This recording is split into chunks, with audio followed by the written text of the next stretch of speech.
us live now from Brevard County with the story of a Melbourne business that plays a critical role in political campaigns. Dan?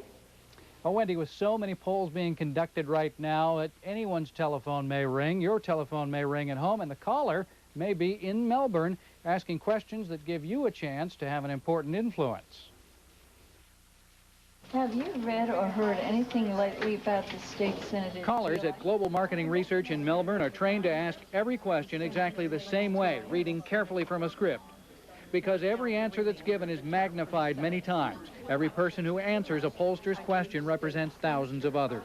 Here's the average Joe, you know, he's at home or she's at home and they pick up the phone. They're actually they're like one of 300, one of 400 people. They're special.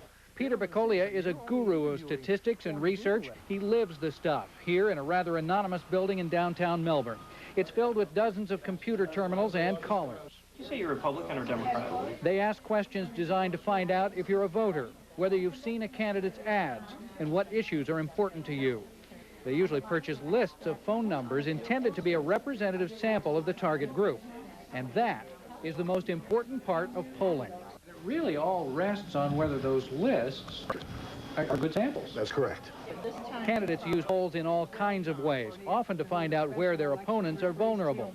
A local county commission candidate says you can't even run a local campaign without polls.